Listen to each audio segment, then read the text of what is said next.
तो hello everyone, स्वागत है आप सभी का आपके अपने YouTube channel study CBL classes में।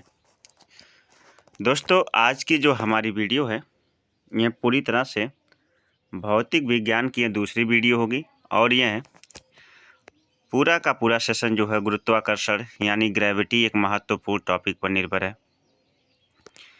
सबसे पहले तो आपको कमेंट बॉक्स में लिखकर बताना है कि गुरुत्वाकर्षण के खोजकर्ता कौन है। ठीक है, गुरुत्वाकर्षण के खोजकर्ता कौन है, ये आपका क्वेश्चन आज का, जिसको कमेंट बॉक्स में आपको लिख कर बताना है। बाकी जो एक प्रश्न के आपके 4 जवाब हैं और चारों में मैंने थोड़ा बहुत टिक कर दिया है ताकि हमारे पास समय कम है और तैयारी हमें ज़्यादा करनी है, तो उन्हीं हम बिंदुओं पर जो फोकस करेंगे जो इसका आंसर होगा। ठीक है, तो चलिए भाई शुरू करते हैं इस सेशन को, जो कि गुरुत्वाकर्षण के मैं आपको 40+ क्वेश्चन आज कराने वाला हूं। 40+ क्वेश्चनों किसी न किसी कम्पिटिटिव एग्जाम में डायरेक्टली ये सभी क्वेश्चन आपको देखने को मिल जाएंगे। और दूसरी चीज़ ये है कि यदि आपने अभी हमारे चैनल को सब्सक्राइब नहीं किया है तो प्लीज़ प्लीज़ प्लीज़ सब्सक्राइब कर लीजिए, क्योंकि सब्सक्राइब करने का कोई चार्ज नहीं लगता।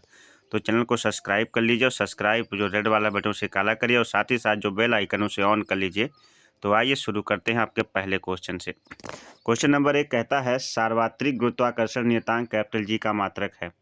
इनमें सार्वत्रिक गुरुत्वाकर्षण नियतांक कैपिटल जी का मात्रक क्या है?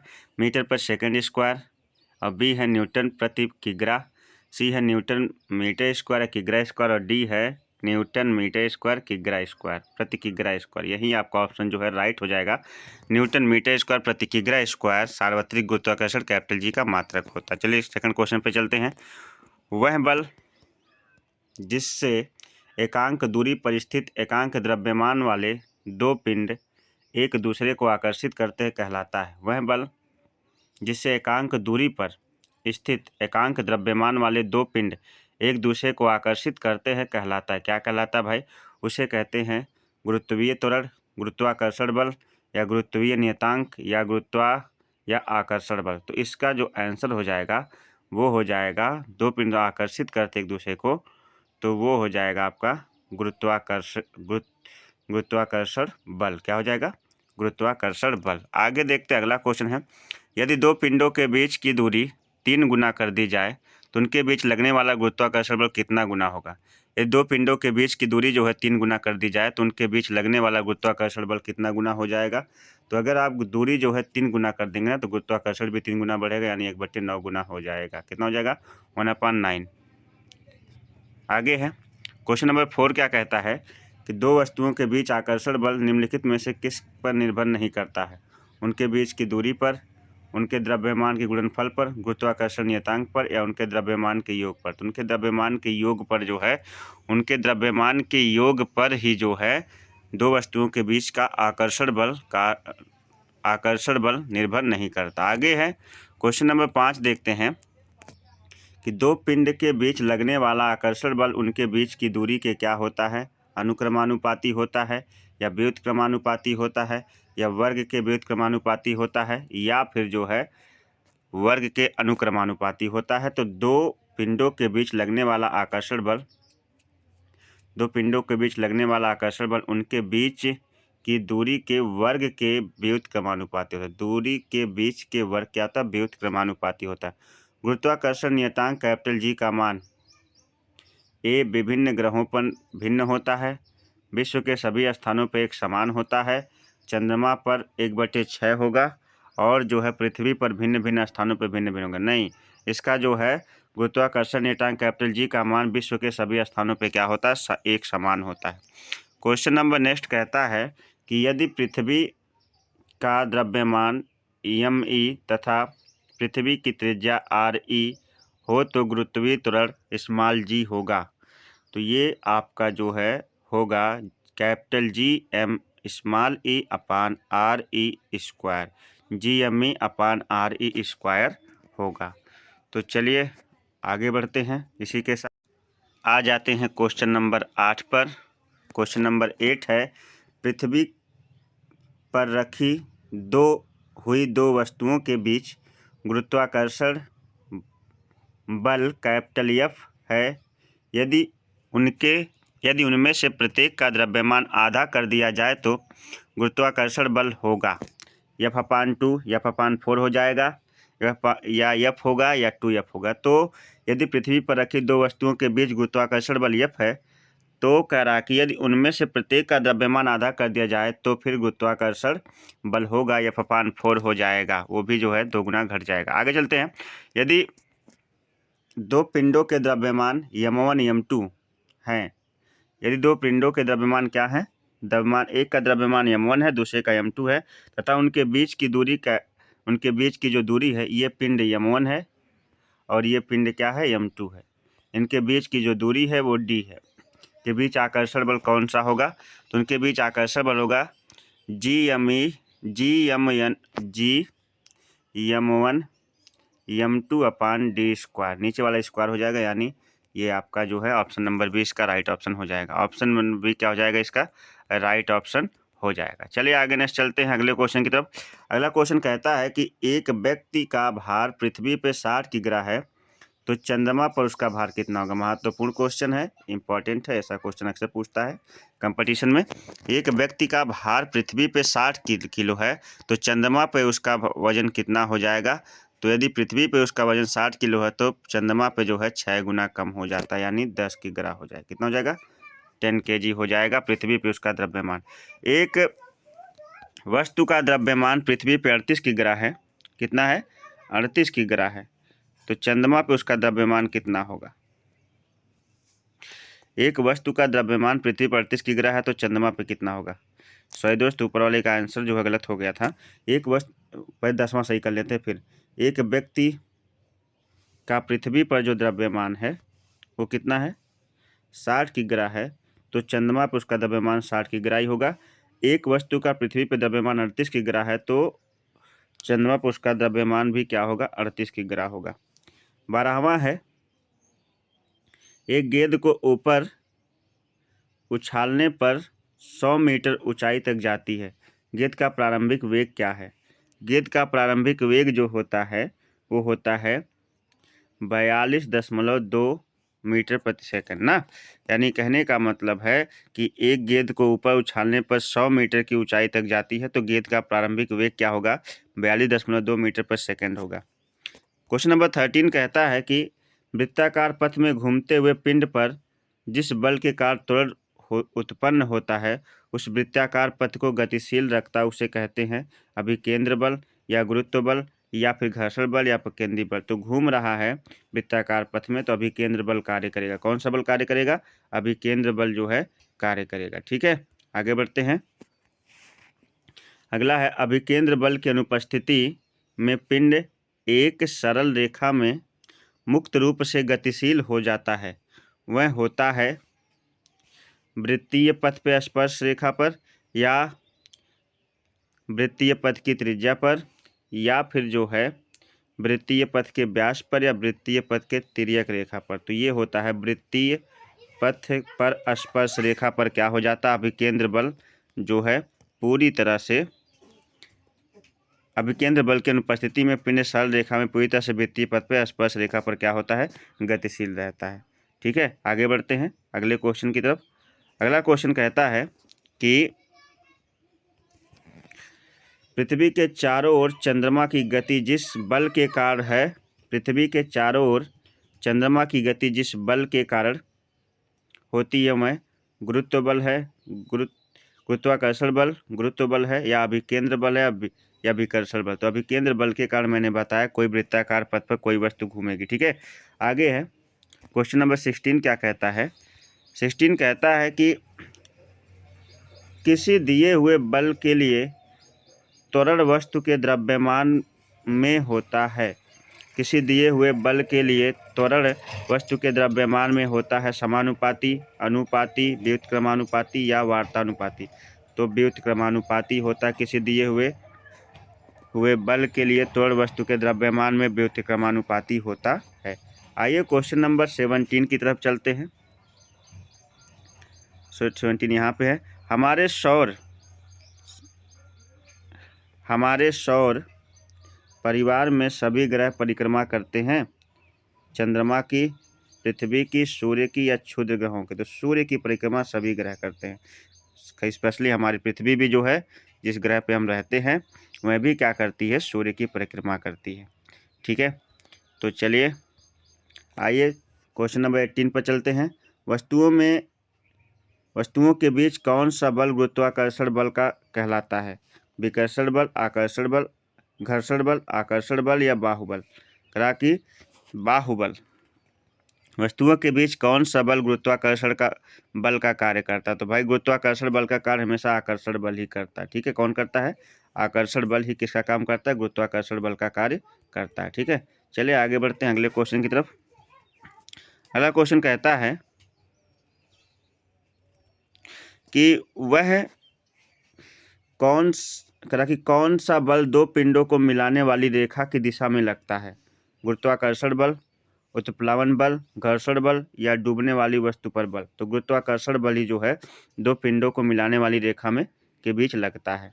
आगे है क्वेश्चन नंबर 20। एक सुग्राही तुला का प्रयोग किस वैज्ञानिक ने कैपिटल जी का मान ज्ञात किया था? एक सुग्राही तुला का प्रयोग कर किस वैज्ञानिक ने कैपिटल जी का मान ज्ञात किया था? न्यूटन ने, हेनरी कैवेंडिश ने, केपलर ने या आर्किमिडीज ने? तो हेनरी और कैवेंडिश ने क्या किया था? एक सुग्राही तुला का प्रयोग कर जो है कैपिटल जी का मान ज्ञात किया था। किसने? हेनरी और कैवेंडिश ने। हेनरी और कैवेंडिश ने। इसका ऑप्शन सी बी सही हो जाएगा, ऑप्शन नंबर बी। आगे है चंद्रमा तथा सूर्य के कारण ज्वार भाटा की व्याख्या करता है कौन?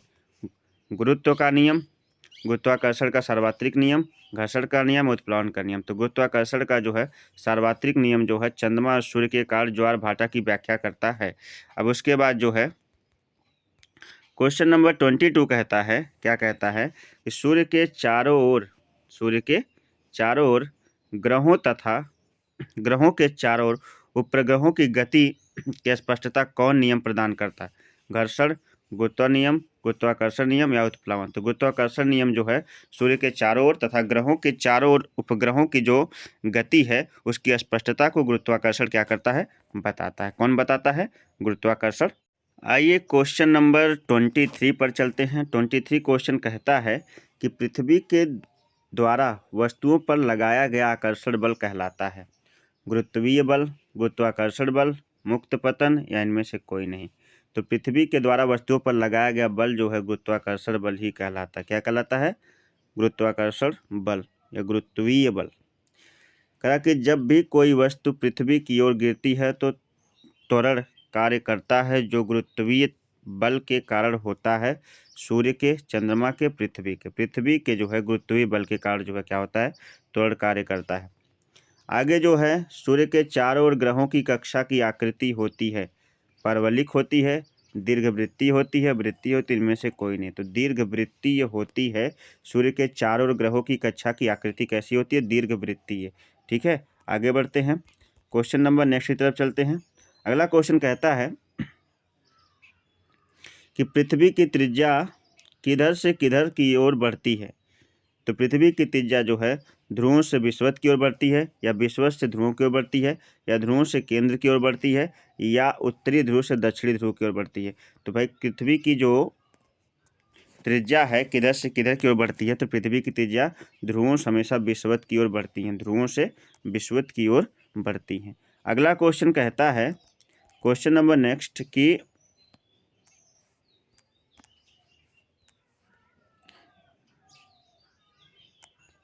अगला क्वेश्चन देखते हैं 27। लेकिन उससे पहले मैंने अभी एक प्रश्न आपसे पूछा है शुरू में कि गुरुत्वाकर्षण के खोजकर्ता कौन है।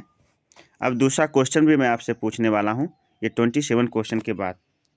किसी वस्तु का द्रव्यमान किसकी माप होती है? जड़त्व की, गुरुत्व की, भार की या संवेग की? तो किसी वस्तु का द्रव्यमान उसके जड़त्व की क्या होती है? माप होती है। किसी वस्तु का द्रव्यमान उसके जड़त्व की क्या होती है? माप होती है। तो भाई आपका क्वेश्चन अब आ रहा है कि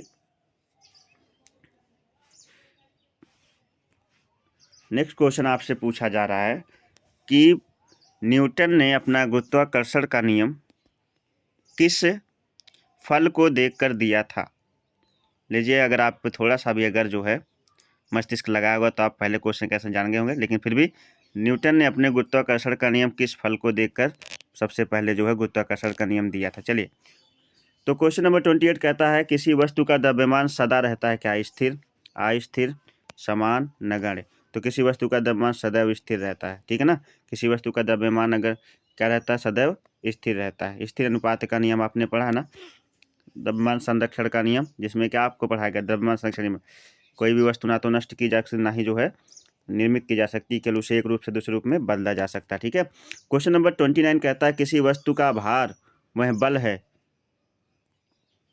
जिससे वह आकर्षित होती है, सूर्य की ओर, पृथ्वी की ओर, ग्रहों की ओर या समुद्र की ओर। तो भाई पृथ्वी की ओर कोई वस्तु अपने बल के अनुसार क्या होती है? आकर्षित होती है। भार का एसआई मात्रक क्या है? न्यूटन, केजी या ग्राम या मिलीग्राम। भार का एसआई मात्रक क्या होता है? भार का एसआई मात्रक होता है न्यूटन। क्या होता है? न्यूटन। क्वेश्चन नंबर 31 क्या कहता है कि भार के होते हैं, भार के होते हैं परिमाण, दिशा, परिमाण और दिशा इनमें से कोई नहीं। तो भार के जो है परिमाण और दिशा दोनों होते हैं। कौन होते हैं? परिमाण और दिशा। क्वेश्चन नंबर 32 कहता है कि चंद्रमा का द्रव्यमान पृथ्वी की अपेक्षा कम है 6 गुना, 5 गुना, 8 गुना या फिर 4 गुना। तो भाई 6 गुना जो है चंद्रमा का द्रव्यमान पृथ्वी से क्या है? कम है। किसी वस्तु की सतह के लंबवत लगने वाले बल को क्या कहते हैं? किसी वस्तु की सतह के लंबवत लगने वाले बल को क्या कहते हैं? किसी वस्तु की सतह के लंबवत लगने वाले बल को क्या कहते हैं भाई? किसी वस्तु की सतह लंबवत लगने वाले बल को क्या कहते हैं? उत्प्लावन, दाब, प्ररोध या फिर उछाल। तो प्ररोध कहते हैं। क्या कहते हैं? प्ररोध कहते हैं किसी वस्तु के लंबवत लगने वाले बल को। और क्वेश्चन नंबर हमसे 34 पूछ रहा है कि प्रति एकांक क्षेत्रफल पर लगने वाले प्ररोध को क्या कहते हैं? दाब कहते हैं, भार कहते हैं, द्रव्यमान कहते हैं या गुरुत्व कहते हैं। तो कह रहा है कि किसी एकांक क्षेत्र पर लगने वाले प्ररोध को क्या कहते हैं? तो किसी एकांक क्षेत्र पर लगने वाले प्ररोध को दाब कहते हैं। क्या कहते हैं? एक सेकंड रुक जाइए दोस्त।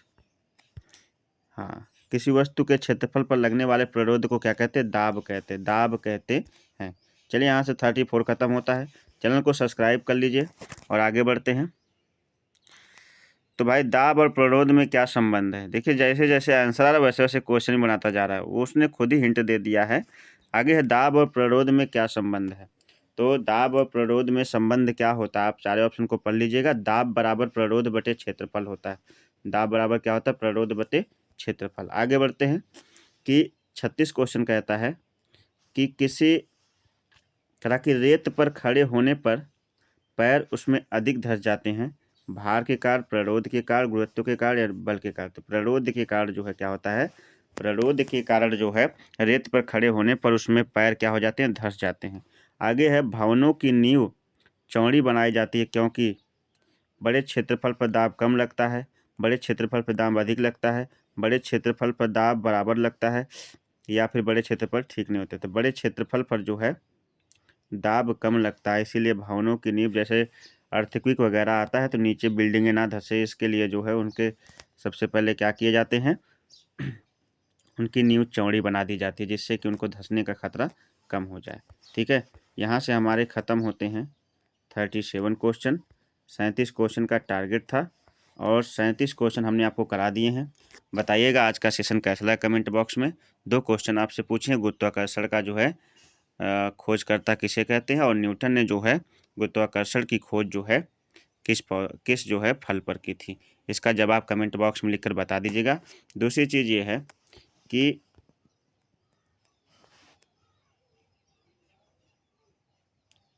थर्टी 38 क्वेश्चन भी है, थोड़ा इसको भी देख लेते हैं। मैंने कहा था ना 40+ होंगे, ये क्वेश्चन अभी अभी चल के आए हैं। तो 38 भी देख चलते हैं इसी पे ख़त्म करते हुए। कीलों के सिरों के नुकीले तथा चाकू की धार से तेज रखे जाते हैं क्योंकि कीलों के सिरे जो है नुकीले और चाकू की धार तेज रखे जाते हैं क्योंकि छोटे क्षेत्रफल पर दाब अधिक लगता है, छोटे क्षेत्रफल पर दाब कम लगता है, छोटे क्षेत्रफल पर दाब बराबर लगता है या फिर इनमें से कोई ठीक नहीं है। तो छोटे क्षेत्रफल पर दाब क्या होता है? अधिक लगता है, इसलिए इनके जो है नुकीले रखे जाते हैं। आप चाकू देखे होंगे ना, चाकू का ये वाला सिरा कैसा रखा था? नुकीला रखा जाता है। ठीक है, तो ये नुकीला वाला सिरा का छोटे क्षेत्रफल पर दाब अधिक लगता है। आगे है क्वेश्चन नंबर 39 क्या कहता है कि लोहे का बना समुद्री जहाज अपने भार के कारण डूबता क्यों नहीं है? वह अपने भार का अधिक जल स्थापित करता है, वह आकार में तैरने के अनुकूलित होता है, वह अधिक चौड़ा और बड़ा होता है, या इनमें से कोई ठीक नहीं है। तो इसमें ए ऑप्शन है, वह अपने भार से अधिक जल विस्थापित करता है।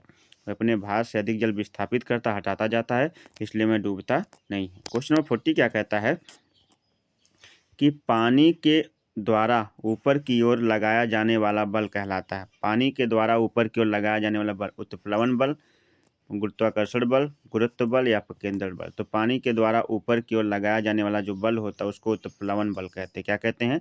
उत्प्लवन बल। इसी बल के कारण कोई वस्तु जो है पानी में डूबती नहीं है। अगला क्वेश्चन, उत्प्लवन बल का परिमाण निर्भर करता किस पर? तरल के भार पर, तरल के दाब पर, तरल के घनत्व पर या फिर तरल के उछाल पर। तरल के घनत्व पर जो है क्या होता है, उत्प्लवन बल का परिमाण जो है निर्भर करता है तरल के घनत्व पर।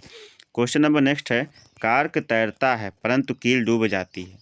कार्क तैरता है परंतु कील क्या डूब जाती है? भार में अंतर के कारण, घनत्व के अंतर कारण, द्रव्यमान के अंतर के कारण या फिर प्रकृति के अंतर के कारण। तो घनत्व के जो है अंतर के कारण जो है कार्क तैरता रहता है और कील क्या हो जाती है, पानी में डूब जाती है।